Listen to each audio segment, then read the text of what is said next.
Hello, everyone. Thanks for tuning in to RGV Community Health Hour. This is DJ Kalicha Kid, your host. Just a quick reminder, the views expressed on RGV Community Health Hour are for informational purposes only and do not constitute medical advice. Be sure to consult your primary care provider for all your healthcare needs. Unfortunately, for today's show, our guest had to cancel last minute due to a health emergency, so no guest today, but we've already talked about having them on for next week, so be sure to tune in next week. And also, quite a few things that I'm going to be going over today, so be sure to stay tuned. But we're going to start today's show with a bit of a music break, so stay tuned, everyone. Thanks. All right, everyone. Thanks for staying tuned in. So, as I mentioned before the music break, today's guest had to reschedule due to some medical issues, but in preparation for next week, I thought I would go over. In today's episode, I thought I'd go over kind of what we'll be talking about next week when they're on the show in terms of microplastics, because that is their, I should say microplastics and their impact on human health is more of what she is studying. So rather than just microplastics and environmental chemistry, right? So she's trying to determine how these microplastics impact people's health, how to quantify levels of microplastics in people's body. And I'll save that more detailed discussion for next week's episode, but for multiple reasons. One, I have no idea how she's doing it, where she's looking, whether it's in tissue or in serum or urine, whatever the case is. So yeah, we'll save the more deep scientific discussion for next week. But for today, like I mentioned, our guest who will be joining us next week specializes in microplastics and how they impact human health. And we know now that these tiny fragments of plastics have become nearly impossible to escape our environment. And today we're going to set the stage by exploring what microplastics are, where they come from, and why they matter to our health and community. So a lot of people think of microplastics as, you see a bottle, a plastic bottle that's been out in the sun, and you can see it kind of starting to deteriorate and flake. And, I'm sure you've seen like labels of bottles become flaky and weird. And those are, by definition, microplastics, right? In terms of what most people think anyway. But where we are more interested in, not so much the micro beads in cosmetics and pellets from plastic production. So there are secondary microplastics that result from breakdown of larger plastics, bottles, bags, like I just mentioned. But there are also common sources like synthetic fibers from clothing, wear from car tires, and personal care products. Like I mentioned, the microbeads in cosmetics. And really, so like I said, the definition, I guess you can think of glitter as a microplastic, right? And those things are terrible for the environment because they're pervasive. They get into everything, right? Anybody who's used glitter knows how messy it can be and how you can still find it 5 months later after doing whatever crafts you were trying to do. But where it really starts to impact human health is whenever those compounds from plastics get leached, not necessarily the plastic itself, the polymer, but the compounds of that polymer, which, like under UV light can undergo chemical changes and create different compounds. So that's what, for me particularly, that's what I take interest in. Because, yeah, the microplastics like glitter aren't great for the environment and probably not great for you. But if you swallowed a whole bottle of glitter, chances are 99% of it is going to pass through you, just like most other things. The real harm comes in, like I mentioned, those microplastics are breaking down, and these chemicals that leach from plastics due to environmental factors like extreme heat, UV light, and things like that, they actually released what we know as xenoestrogens or xenobiotics. And xenoestrogen is one of these xenobiotics. So estrogen, as we all know, is a hormone that our body makes, Well, these microplastics leach a compound that looks exactly at the molecular level like um, yeah, they look exactly like the hormones that we make in our body, like estrogen.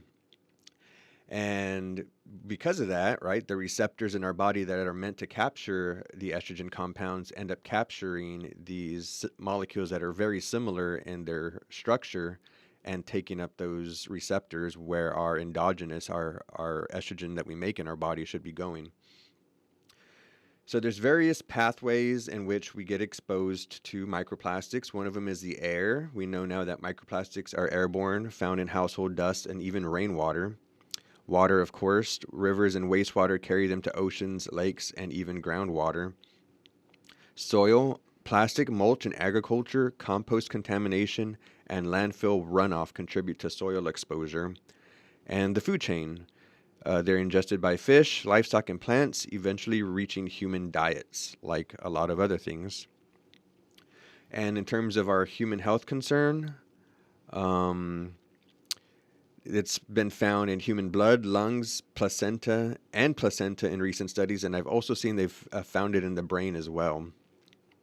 That's probably here in the last year or two where they did the research and actually found microplastics in the brain, which I would double check. I'm going to double check because, as most of us know, the blood-brain barrier makes most things impossible to penetrate into our brain. And so for them to find microplastics in our brain is really kind of alarming. So some possible effects once it's found in our blood, lungs, placenta, and other tissues is inflammation and oxidative stress, endocrine disruption from additives like phthalates and BPA. And I want to say that for next week's show, that's what the researcher I'm having on is kind of concentrating on is the phthalates. And like I mentioned, I don't know where she's looking at exactly and what biological substance that we have in our biorepository. But, well, she'll let us know, and I'm looking forward to that conversation. And, of course, the science is still emerging. The current challenge is linking a microplastic exposure level to measurable health outcomes, as is the challenge for most anything. So now, real quick, before our next music break, we're going to just quickly go over some local and regional relevance. So the South Texas waterways, like the Rio Grande and the Gulf currents, transport plastic debris. And of course, we get a lot of our drinking water from the Rio Grande. So, it can kind of trickle down in terms of ending up in our fresh water supply. Agricultural plastics and urban litter runoff contribute regionally. And then, that's why these things like beach cleanup initiatives on South Padre Island, the impact of plastic burning or illegal dumping on air quality, that's a really big one. Recently with this cold front that blew in, I always find the days in which there's minimal to no wind, which is very rare, it's always so amazing for me to see because I commute every day from McAllen to Brownsville. And on my long commute, I mean, especially on days when it's not windy like last week, after that front blew in, the winds died down. None of those, flags are waving or anything. Everything's just at a standstill. You can see, if you get high enough, you can see over the horizon for probably hundreds of miles. And you can see various pockets of smoke just from burning all over from both, Mexico side and the U.S. side down here. And it's really that burning, which you don't normally see in terms of, I guess, the amount of burning that's happening at once. You really don't see that most days because it's always so windy that immediately, once the smoke gets 10 feet into the air, it gets dispersed and just becomes a haze, as opposed to these non-windy days whenever it stays concentrated and lifts higher up into the atmosphere. So I'm always like so blown away whenever I'm driving to Brownsville.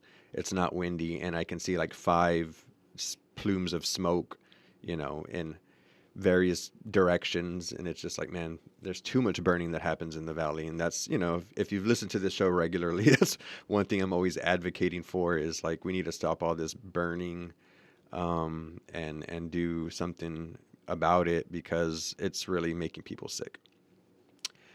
So moving on, community recycling or zero waste programs. So that's an important one as well.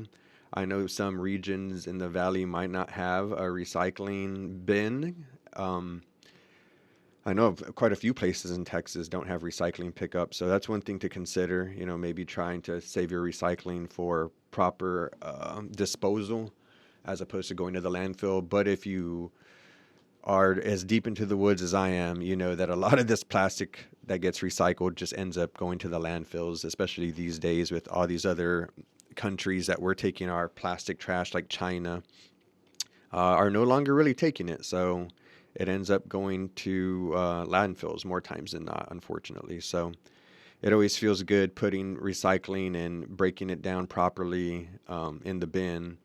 But at the end of the day, chances are most of it goes to the landfill, especially if it's not prepped properly, right? Because they want clean, debris-free plastic. So when it goes to the recycling plant and they're filtering through it all, if it's got any kind of grime or leftover juice residue in the juice bottle, chances are it's just going to end up in the recycling bin. So, or I'm sorry, in the landfill. But with that, everyone, we're going to take another quick music break, and then I'll get back to reading a little bit more about this microplastic stuff in terms of preparing for our guest for next week. So stay tuned. Thanks.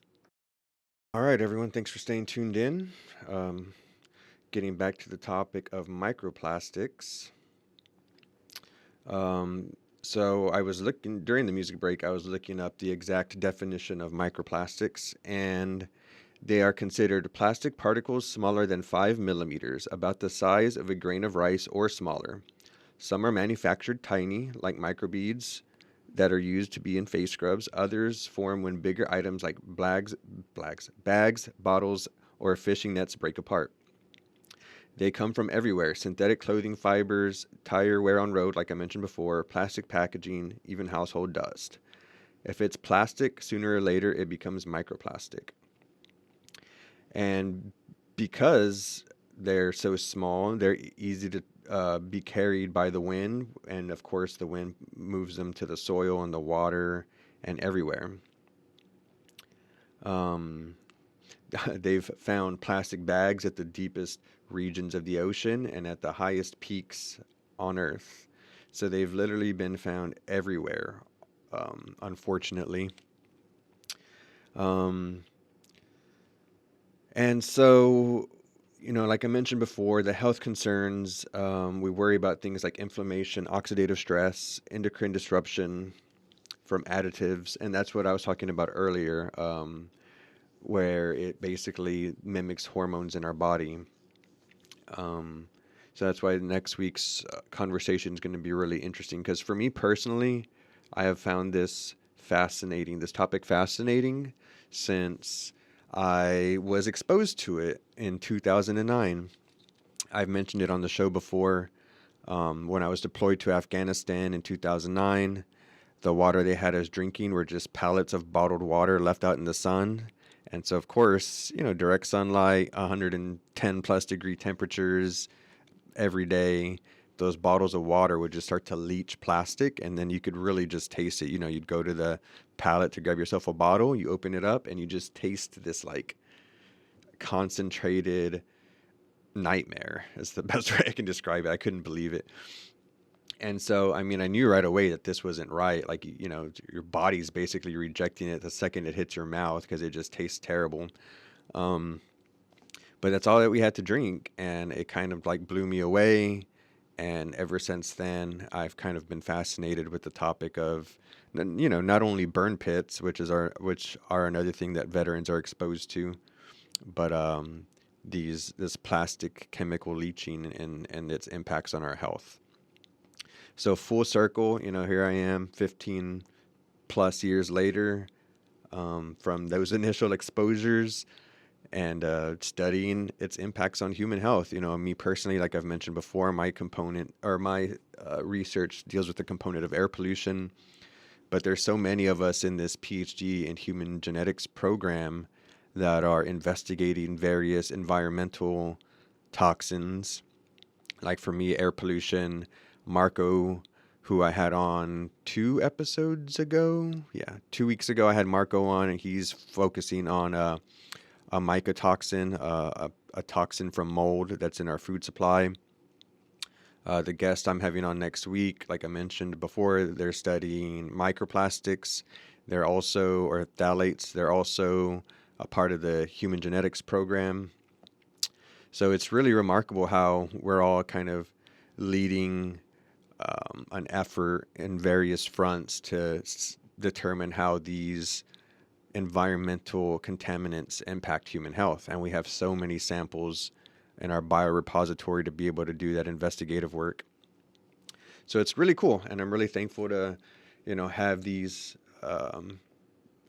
amazing people as my peers and in terms of the work that we're doing. So, but yeah, just moving on. What else can we mention about these plastics? So some practical tips. So what can we do? Reducing single-use plastics, choosing products with less packaging, or switching to reusable bags and bottles makes a measurable difference. But like I mentioned before, it's always really hard because it's a never-ending battle, and it's not only just, it shouldn't be on the consumers to have to put, to lead the fight. It should really come from the companies that manufacture these compounds to do a better job at policing them and, providing opportunity and funding for people to clean up the environment. Even though it still falls on our shoulders, they should be ponying up some of the expense for their the nightmare they're creating. But I did see earlier today as well, kind of on this topic, that a researcher discovered how to essentially make a type of plastic out of prickly pear cacti. And so it was really cool to see. It's really awesome whenever there's research that comes out like this, like alternatives to plastic. But at the end of the day, it's like anything, for anything to happen, especially here in the U.S., it needs to generate revenue and make a lot of money. So if that method for producing plastic from prickly pear isn't cheaper than producing plastic from petroleum the way we do now, chances are it'll never be adopted in mass because, like I said, at the end of the day, these companies just always need to get ahead of their bottom line and make tenfold profit from last quarter, and it makes things hard. That makes things hard in terms of creating any real change in any short amount of time. Not to say that the change can't happen, but it just takes a bunch of lobbying, bunch of policy. You got to vote in the representatives that want these types of things. And so, yeah, it's always an uphill battle, as with anything. But yeah, so I think for now we're going to take another quick music break. And when I come back, I'll have some more things lined up to discuss in preparation for next week. So stay tuned, everyone. Thanks. All right, everyone. Thanks for staying tuned in. So during this music break, I was looking up online about what I mentioned earlier with microplastics in the human brain. And it was in 2024, there was a study done that found microplastics in human brain tissue. Researchers published evidence that microplastics and nanoplastics were detected in human post-mortem brain samples. These particles were small enough to cross biological barriers, likely through the bloodstream, then across the blood-brain barrier, like I mentioned before, the olfactory nerve entering through the nose, or via systemic circulation after ingestion. This was one of the first studies to provide direct human evidence, but animal studies have already shown this could happen. Before the human findings, studies in mice and rats had already demonstrated that nanoplastics can cross the blood-brain barrier. Accumulation can occur in brain tissue within hours of exposure. There are behavioral impacts, memory, anxiety-like behavior, neuroinflammation, and oxidative stress. And this matters because knowing that they can bypass one of the body's strongest protective systems is kind of mind-blowing. Most things can't pass the blood-brain barrier. They may influence inflammation, neurosignaling, or cellular stress, and they could potentially affect neurodevelopment, neurodegeneration, or mental health, though this is still being studied. And so, yeah, I mean, it's really fascinating. And that's one thing these animal studies are what really make, like anything, it helps to inform and to unveil mechanisms of how, things work. Like, say you're, exposing a mouse to, I don't know, what would be a good example? Tylenol, right? Like, giving mouse Tylenol and seeing how it affects their liver and their kidneys. And, if, especially if they're,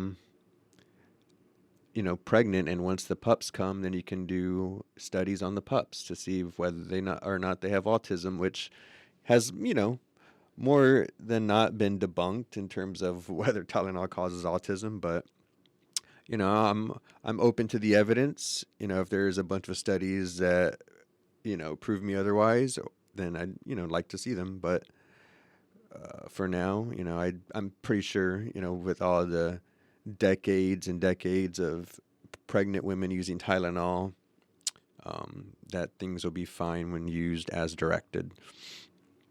But moving on, the way the researchers detected these microplastics in the brain, they used various techniques from Raman spectroscopy, FTIR, Fourier transform infrared spectroscopy, and then microscopy combined with chemical fingerprinting. So how is this even possible? With the blood-brain barrier, it's a tight wall of cells that blocks toxins, bacteria, and most chemicals from entering. It is extremely selective. But the particles that researchers detected were so small, down to the nanoscale, that they were able to cross this barrier. So there are likely two routes. One is through the bloodstream, especially after we inhale or ingest microplastics. And the other route is through the olfactory nerve in the nose, which connects directly to the brain. Animal studies have shown this pathway clearly, and the new human findings match what we've seen in lab models. I can't remember exactly what the paper was about, but when I was doing my coursework in this PhD in human genetics program, there was one paper they had us read. I can't remember the topic or, what the paper was about in general, but there was a really fascinating figure, and the paper was basically about how when we get things in our nose, how that kind of, travels through the olfactory nerve and impacts the brain. And man, it was just such a cool figure and such a cool scientific paper. It'll, even though I don't remember the details, it'll definitely stay with me for the rest of my life, just to, see, what their research unveiled in terms of that mechanism of, compounds hitting our nose and getting kind of ferried along the olfactory nerve and then, getting to our brain. So yeah, really remarkable. I wish I could, mention the name of that paper or even go back and look through it again. But yeah, really cool research out there in terms of that exposure through inhalation. So what did the scientists find exactly? In early 2024, the group analyzing post-mortem human tissue found identifiable microplastics and nanoplastics in the brain. This was the first evidence that microplastics don't just stay in the gut or lungs or in the bloodstream. They can reach our most protected organs. And this is concerning because while we don't fully understand the health impact yet, scientists are careful not to overstate the danger. But what we do know is that microplastics can trigger inflammation and oxidative stress in other organs. In animal studies, particles in the brain have been linked to changes in memory, anxiety-like behavior, and disruptions in how neurons communicate. So why this matters for everyday life? Everyday life, we're exposed to so much, um, whether it's the air, the water, the food, our immediate circle and the stress they cause us or the stress they alleviate. It's such a roller coaster of exposures every day in our human experience. And so, like with anything, you have to take it with a grain of salt. And the hard part is like, say now versus 60 years ago. There was plastic 60 years ago, but was it as pervasive as it is now? No. And so over the last, 50 plus years, we've been really pumping out a bunch of crap into our environment. And I know it sounds like some hippie, Captain Planet, let's save the world type stuff, but it's really one of the things that most people don't think about in terms of their day to day is like, hey, how are all these toxins that I am, whether you realize it or not, we're being exposed to crap every single day, and it's having an impact on us. And that's why it's important to do what you can to kind of stay physically fit and active. Try to eat a balanced, have a balanced diet, not go too crazy on the sugars. Like I mentioned, exercise, eat right, good sleep, and just take care of yourself the best you can, because the environment is already out there trying to beat us down. And so with that, one last quick music break, and I'll be right back to wrap up today's show. So stay tuned, everyone. Thanks.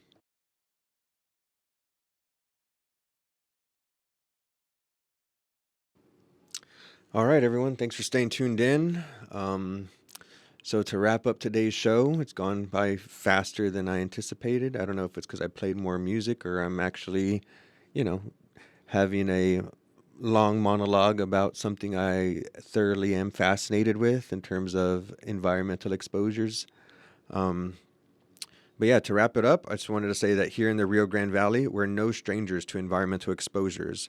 Between agricultural chemicals, air pollution from burning, mold in our homes, and you know, um, like stores and restaurants that we go to. Mold's everywhere, not just in our homes. And now microplastics showing up in our water, food, and even our bodies. It's important for us as a community to stay aware, not afraid. It's like earlier in the semester, I had on Joshua Morales, who is always posting on social media about the water quality, and he's always doing water tests with a TDS meter. It's a cheap, simple water meter that can detect the total dissolved solids, or TDS, in the water. And yeah, so in that episode with Joshua, um, we were talking a lot about the various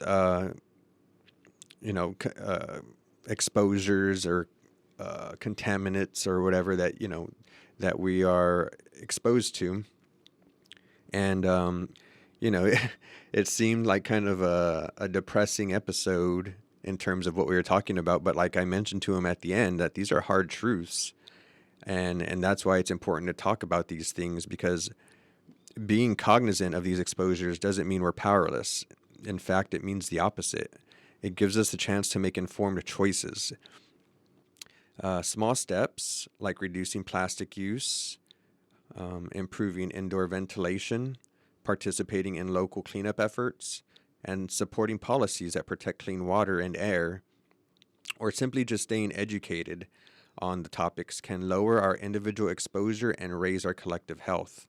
And one thing that Joshua made a video of recently that kind of was just like the aha, oh yeah, that makes, I should have thought about that as well, is that people, their tap water may not be too concentrated in terms of the TDS, but as he demonstrated, if you're using that tap water to cook, when you're making, cheesy shells or mashed potatoes, you're boiling away a lot of the water, and a lot of the stuff that gets left behind has higher boiling points than water, like heavy metals or things like that.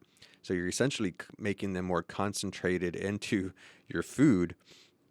And so, just simple things like that, like knowing like, hey, at this point, I probably have to stop cooking with tap water because it's going to make, the water that remains from boiling is going to be way more concentrated in terms of whatever crud it has in there that has a higher boiling point than water, right? Because if it has a lower boiling point than water, it's going to boil away. But yeah, so just things like that, even the most educated people have blind spots, and it's always good to coordinate and have these discussions with other people, because it opens our it opens up those blind spots into steps we can take in terms of making ourselves healthier and more resilient to our environment. But every action we take sends a message about the kind of environment we want for our families and the Valley's future. So with that, the key message for today was awareness. Microplastics aren't just an ocean problem or a recycling problem. They're a human health issue. And with scientists finding them in the brain, the stakes are higher than we once thought. Next week, when our guest joins us, we'll dig deeper into what the research community is learning and what the risks might be, and what individuals and communities can do to reduce exposure. So yes, microplastics have been found in the human brain. It's an early warning sign and a call for more research, more policy attention, and more community awareness. This is exactly the kind of conversation we're going to keep having here on RGV Community Health Hour. And as always, it's my honor to be the host. And this is DJ Galichikid here to remind you all to stay curious, stay healthy, and let's thrive together, RGV.